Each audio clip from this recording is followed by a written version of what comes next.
Ministro Alexandre de Moraes suspende apurações da Receita Federal e prorroga por 180 dias o inquérito que apura fake news contra a STF.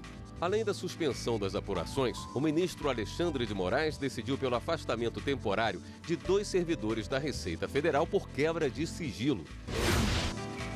Plenário do Supremo referenda liminar por unanimidade e mantém demarcação de terras indígenas na FUNAI. Restitui o quadro normativo à situação pré-existente e, consequentemente, a FUNAI vinculada ao Ministério da Justiça é que cabe este papel de demarcação de terras indígenas.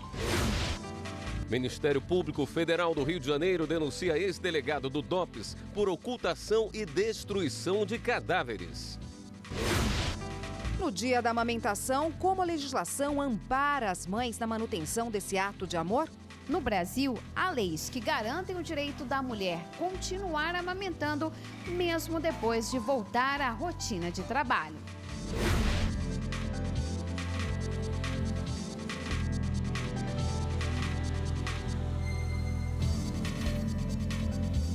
Olá, boa noite. Boa noite. Nesta quinta-feira, o Supremo Tribunal Federal começou as atividades do segundo semestre de 2019. No plenário, os ministros mantiveram a demarcação de terras indígenas na FUNAI. A repórter Carla Lucena, ao vivo, tem os detalhes pra gente.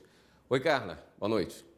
Oi, William. Boa noite para você. Boa noite a todos que nos acompanham no Jornal da Justiça. Exatamente isso. Hoje tivemos, então, o retorno do recesso do Judiciário para este segundo semestre, iniciando os trabalhos do plenário do Supremo Tribunal Federal. Vamos ter aí, ao longo desse semestre, vários temas que vão ser analisados pelos ministros do STF. Lembrando que toda essa pauta do semestre já está disponível no site do Supremo, para quem tiver interesse de acompanhar. E vamos, então, falar sobre esse caso envolvendo a FUNAI. Hoje, por unanimidade, os ministros decidiram que as demarcações de terras indígenas devem permanecer na FUNAI, que é ligada ao Ministério da Justiça. Mas por que isso? No começo deste ano, o presidente Jair Bolsonaro editou uma medida provisória fazendo uma reestruturação aqui administrativa das pastas do governo e passou a FUNAI para o Ministério da Agricultura. Essa medida provisória ela tramitou no Congresso Nacional e por lá os parlamentares decidiram que a FUNAI deveria permanecer com a demarcação de terras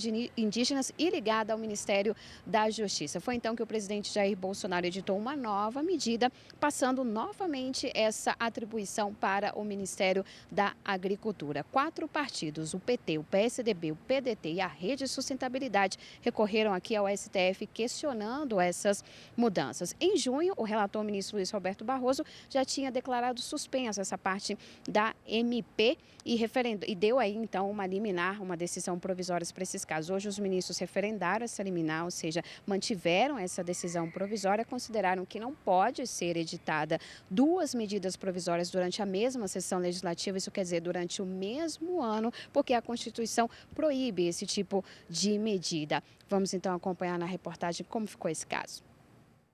Os partidos defenderam no plenário que a FUNAI deve continuar com a atribuição de demarcar terras indígenas. Argumentaram também que o presidente Jair Bolsonaro violou a separação dos poderes quando editou nova MP, devolvendo a demarcação para o Ministério da Agricultura, mesmo o Congresso tendo barrado esse trecho na primeira medida provisória. Sem eles, a cultura se perde. Sem eles, aquelas comunidades não conseguem viver de acordo com seus costumes, com as suas tradições. Mas é um direito que depende de políticas públicas, que ele não se materializa por prestidigitação, num passe de mágica. Então é fundamental que existam organizações e procedimentos hábeis para tirar esses direitos do papel. Para a AGU, as ações não deveriam ser julgadas porque estariam prejudicados, já que o Congresso excluiu da MP de junho o trecho que transfere a demarcação de terras da FUNAI para o Ministério da Agricultura. Não há como se entender aplicável a vedação constitucional de reedição de medida provisória. Por essas razões, a Advocacia Geral da União postula sejam as ações julgadas prejudicadas em relação à matéria objeto do ato declaratório do Congresso Nacional número 42 de 2019. Raquel Dodge, procuradora-geral da República, se manifestou para manter a decisão provisória. São muitos os preceitos do artigo 62 que cuida da edição de medidas provisórias, da extensão da possibilidade de reedição e destas condicionantes. A Constituição o fez no âmbito exatamente do capítulo da Constituição, do título da Constituição, que trata da organização dos poderes, estabelecendo a precedência, a preponderância da manifestação do Congresso Nacional sobre a matéria que deve ser objeto de lei no país. O relator, ministro Luiz Roberto Barroso, defendeu que a Constituição não autoriza a reedição na mesma sessão legislativa, ou seja, no mesmo ano, de medida provisória que tenha sido rejeitada ou que tenha perdido a eficácia por causa do prazo. Se nós pudéssemos admitir que, diante da rejeição do Congresso, se pudesse editar uma nova medida provisória, que, uma vez rejeitada, pudesse ser a matéria objeto de nova medida provisória, nós entraríamos numa sucessão de atos normativos sem fim e, a meu ver, com violação da separação de poderes, porque a última palavra em relação ao que deve ser lei no país é dada pelo Congresso Nacional. Os demais ministros acompanharam o relator. Não há mesmo perda do objeto, tenho percepção que vai ao encontro das preocupações trazidas, tal como referidas também pelo eminente ministro relator, nomeadamente o reconhecimento da demarcação das terras indígenas, o reconhecimento da língua e tradição cultural dos povos indígenas, todas as matérias que têm proteção constitucional e estão na estrutura do Estado constitucional brasileiro e não na conjuntura momentânea da gestão pública. Esta situação cuidada e uma certa instabilidade gerada não fora a cautelar deferida por Vossa Excelência, teria gerado enormes dificuldades, como é de sabença geral e de ampla divulgação nacional e internacional.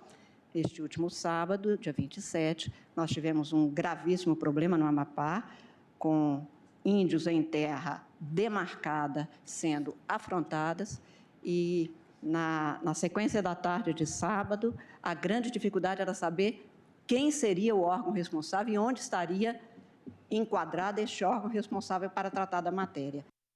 E para falar sobre essa sessão de abertura do semestre judiciário, está aqui a consultora jurídica Karina Zucolotto. Boa noite, Karina. Boa noite, William. Boa noite, Karina. Boa noite, Érica. Responsabilidade subsidiária do poder público também foi tema da sessão de hoje, né? Foi. Logo depois dessas ações diretas de inconstitucionalidade, os ministros decidiram seguir a sessão sem intervalo e terminar um pouquinho mais cedo, e foram apregoados 3 embargos de declaração em um mesmo recurso extraordinário que já havia sido decidido aqui no Supremo Tribunal Federal acerca dessa responsabilidade do poder público quando a empresa terceirizada não honra, não paga os encargos trabalhistas de seus contratados. Os ministros decidiram que o artigo 71 da Lei de Licitações é constitucional e fixou uma tese, entendendo que essa responsabilidade ela não é transferida de forma automática e que deve ser provada a culpa. Mas a União e os outros 2 que acabaram entrando com esses embargos de declaração, os outros 2 autores, recorrentes, na verdade, alegavam que no acórdão e na tese poderia haver alguma omissão ou contradição que deveria ser sanada por meio dos embargos de declaração. O ministro Luiz Fux dava parcial provimento, mas a corrente que o seguiu ficou vencida, porque o ministro Edson Fachin acabou levando consigo a maioria dos ministros, entendendo que não havia qualquer contradição ou obscuridade para ser sanada no acordo e, nesse sentido, acabaram negando provimento ou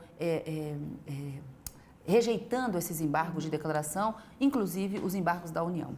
O caso do ex-funcionário da Fundação Padre Anchieta também veio ao plenário hoje, né? Tem um resultado, Karina? Não houve um resultado ainda, William. O julgamento foi adiado pelo ministro Dias Toffoli, que coincidentemente também é o relator desse recurso extraordinário, para que os outros ministros que não puderam votar possam se manifestar no caso. Hoje o julgamento foi retomado com o voto vista da ministra Rosa Weber, apresentando um voto divergente do relator. Para o ministro Dias Toffoli, relator, que já havia votado lá no início do julgamento, em outubro de 2014, não havia fundamento o recurso da Fundação Padre Anchieta, porque entendeu que essa fundação ela é uma fundação de natureza privada e que, portanto, aquela estabilidade funcional prevista no artigo 19 do ADCT da Constituição não alcançaria aquele empregado. A ministra Rosa Weber, hoje, ao proferir o seu voto vista, acabou entendendo que deve ser mantida a decisão do TST no sentido de se garantir a estabilidade, porque entende que o contrato de trabalho, mesmo com a aposentadoria espontânea, não teria sido extinto na medida em que o trabalhador continuou trabalhando na empresa. E nesse sentido, portanto, ela negava provimento ao recurso da Fundação para manter o entendimento do TST. Mas, como eu disse, esse é um tema que ainda deve voltar ao plenário para o resultado definitivo em razão do adiamento desse julgamento do RF. Ok, Karina, obrigado. Obrigada, até semana que vem. Até.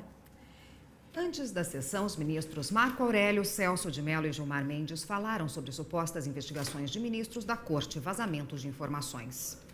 Isso é incrível, porque atua no Supremo Tribunal Federal o Procurador-Geral da República. É inconcebível que um procurador da República de primeira instância busque investigar a atividade desenvolvida por ministro supremo. Eu acho que é preciso resolver logo esses problemas mais agudos, mais sérios, não é? Para que o tribunal, então, no desempenho da sua jurisdição constitucional, possa definir, não é, aquilo que o poder público pode ou não pode fazer em matéria de investigação penal. Isso é importante. A Justiça Federal está com o seu prestígio muito abalado e a Procuradoria-Geral da República, na sua inteireza, está com o seu prestígio muito abalado. E estão ameaçando de levar de bordão também a Receita Federal. Porque é muito sério esse tema. Nós temos minimizado. E a imprensa tem minimizado por quê? Porque a imprensa foi cúmplice, foi partícipe, ela participou disso. Quando isso se faz com o presidente do Supremo Tribunal Federal, que eles não serão capazes de fazer com o cidadão comum. E o ministro Alexandre de Moraes, do Supremo Tribunal Federal, prorrogou por mais 180 dias o inquérito que apura notícias falsas, ameaças e outros ataques feitos contra a Corte e seus integrantes. Além disso, o ministro determinou suspensão das apurações da Receita Federal sobre 133 contribuintes por indícios de graves ilegalidades.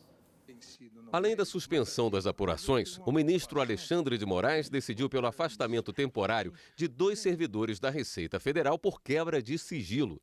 O processo administrativo disciplinar constatou a infração prevista no Estatuto dos Servidores Públicos Civis da União. Também apontou infração penal e improbidade administrativa. Na decisão, o ministro diz que considera claros os indícios de desvio de finalidade na apuração da Receita, que, sem critérios objetivos de seleção, pretendeu de forma oblíqua e ilegal investigar diversos agentes públicos, inclusive autoridades do Poder Judiciário, incluídos ministros do Supremo Tribunal Federal, sem que houvesse qualquer indício de irregularidade por parte desses contribuintes. O ministro Alexandre de Moraes também requisitou informações detalhadas sobre a constatação da CGU de indícios de irregularidades tributárias e participação de agentes públicos em esquemas escusos, bem como quais os subsídios apresentados pelo Tribunal de Contas da União, ainda em 2016, apontando indícios de incompatibilidade entre a variação patrimonial e as receitas informadas por agentes públicos em declaração anual de bens e rendas, que levaram à escolha subjetiva de fiscalização dos 133 contribuintes. Além disso, pediu esclarecimentos a respeito do eventual compartilhamento dessas informações com outros órgãos. Por meio de nota, a Receita Federal disse que dará total cumprimento à decisão judicial e que o órgão vai iniciar procedimentos internos para averiguar as informações de irregularidades. E a seguir, número de acordos extrajudiciais dobrou no TRT da Bahia. Não há litígio, não há aquele ânimo entre empregador e empregado, aquela briga. Então já vem tudo acertadinho.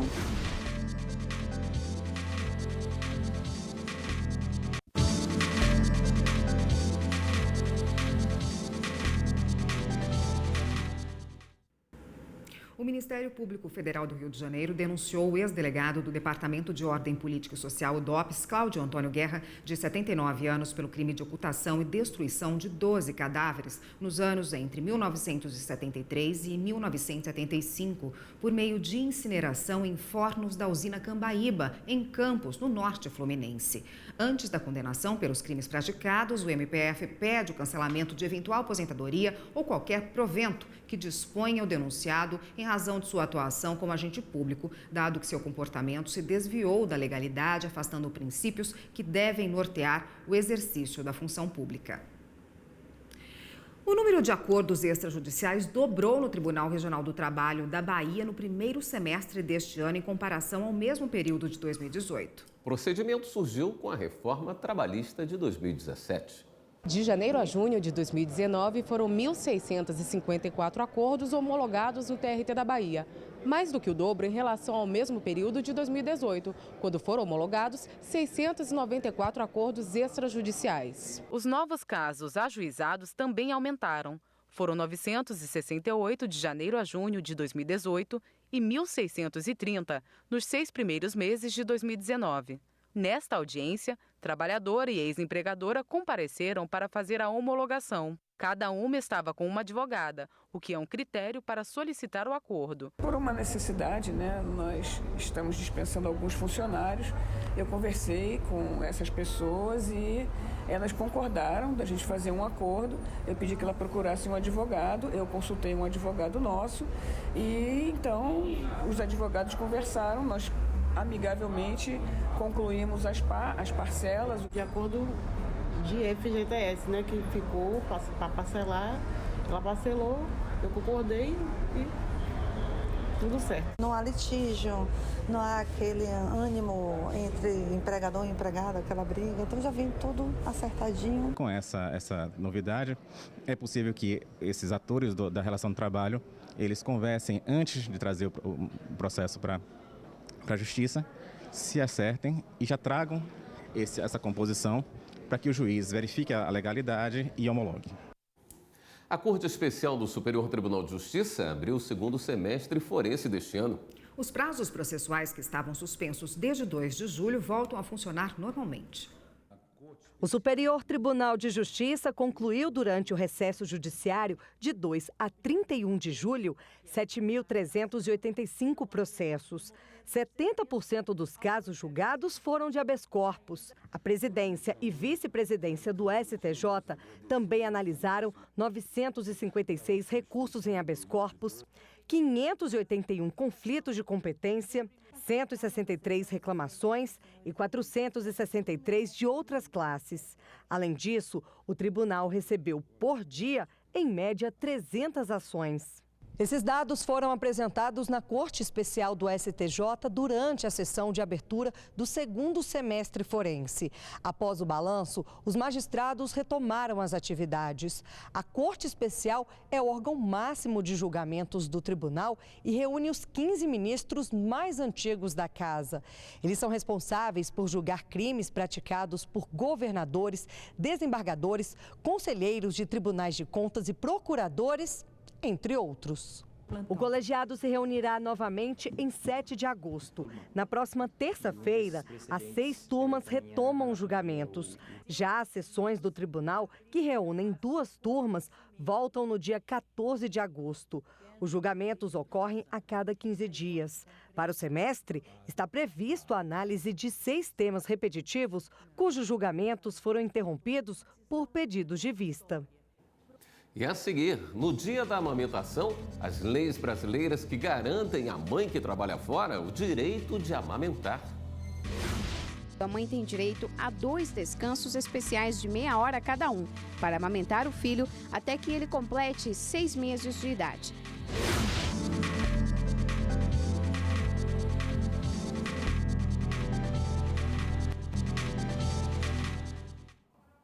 O fim das coligações para cargos proporcionais é uma novidade que começa nas eleições municipais do ano que vem.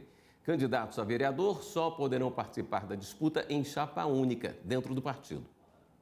Sabe aquela união de diferentes partidos no mesmo grupo numa eleição? Isso não será mais permitido para os cargos proporcionais, vereadores e deputados. A regra começa a valer nas eleições do ano que vem para a formação das câmaras municipais. As coligações deixavam os eleitores confusos e também indignados. Eles se surpreendiam com políticos com baixo desempenho nas urnas e que mesmo assim eram eleitos, porque pegavam carona atrás dos chamados puxadores de votos.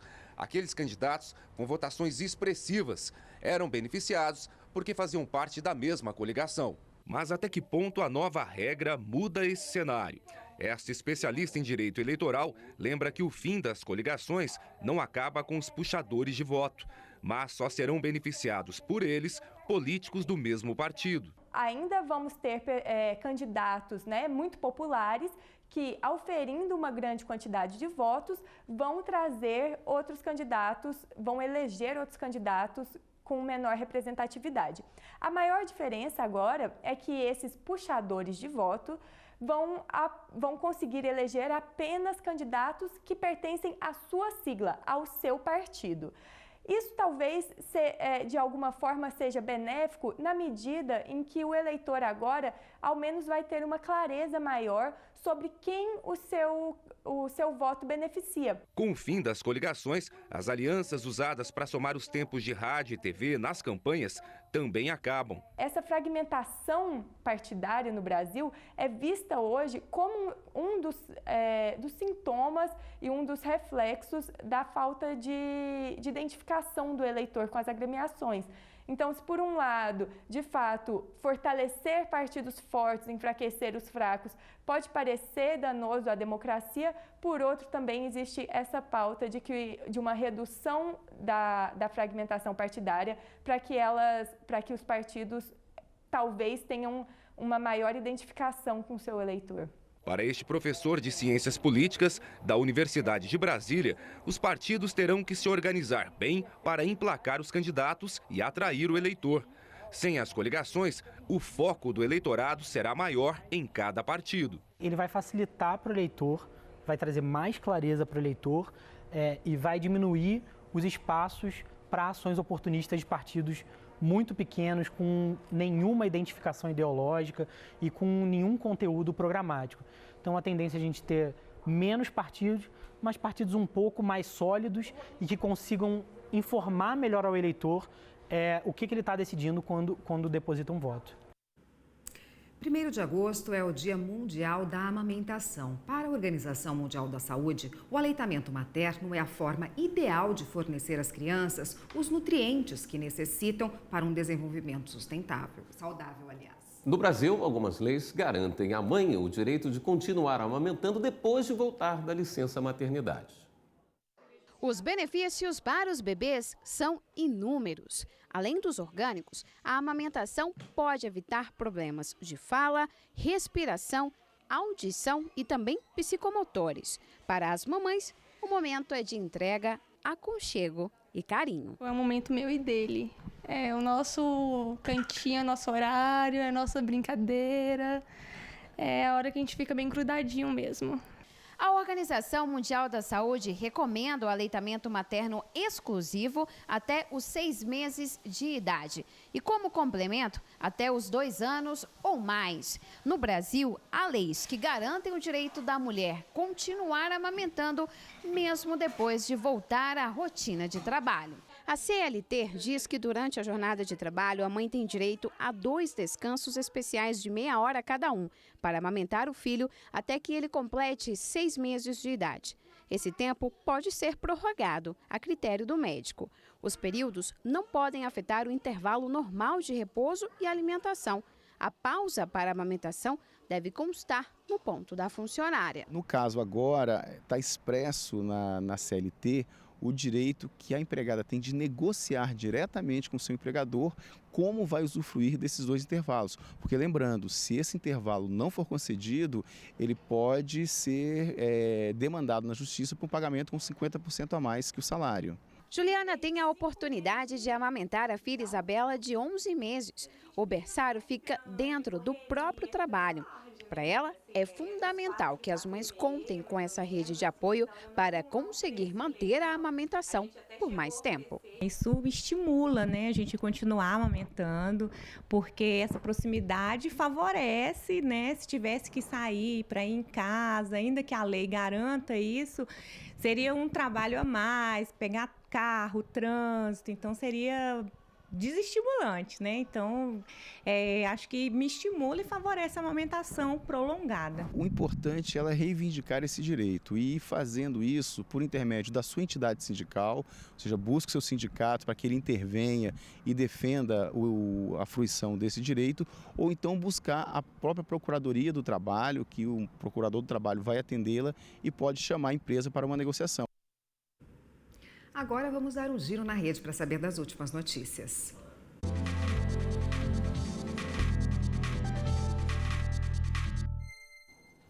Vamos até a redação do Jornal da Justiça falar com a repórter Viviane Novaes, que tem as novidades para a gente. Oi, Viviane, boa noite. Oi, William, boa noite a você, a Eric e a todo mundo. Olha, hoje com a volta do recesso do Judiciário, a gente tem notícias do Supremo Tribunal Federal. O ministro Luiz Roberto Barroso interpelou o presidente da República, Jair Bolsonaro, para esclarecer, abre aspas, eventuais ambiguidades ou dubiedades dos termos utilizados, fecha aspas, ao falar da morte de Fernando Santa Cruz. Ele é pai do presidente da OAB, Felipe de Santa Cruz. A decisão atende a um pedido do advogado que se sentiu ofendido e entendeu que poderia se tratar de crime de calúnia contra a memória do pai. Na última segunda-feira, Bolsonaro falou que poderia explicar a Felipe como o pai desapareceu durante a ditadura militar. Disse ainda que Fernando foi morto pela ação popular que se opunha à ditadura. O pai de Felipe desapareceu depois de ser preso por agentes do Estado. Até hoje, o corpo de Fernando não foi encontrado. E o ministro Luiz Fux determinou a preservação do material que resultou na invasão de celulares de várias autoridades. O ministro pediu uma cópia do material e a íntegra da investigação da Polícia Federal. 4 pessoas foram presas suspeitas de hackear, por exemplo, o celular do ministro da Justiça e Segurança Pública, Sérgio Moro. A proibição de destruir o material vai valer até a decisão final do Supremo. E hoje a Polícia Federal determinou a prisão preventiva dos 4 suspeitos. A temporária vencia hoje. E o giro fica por aqui. Todas as reportagens do Jornal da Justiça estão no YouTube. É só você acessar TV Justiça Oficial. Voltamos agora ao estúdio. Obrigada, Viviane. O Jornal da Justiça, segunda edição de hoje, fica por aqui. Uma boa noite para você. Fique agora com o programa Reflexões. Uma boa noite. Até amanhã.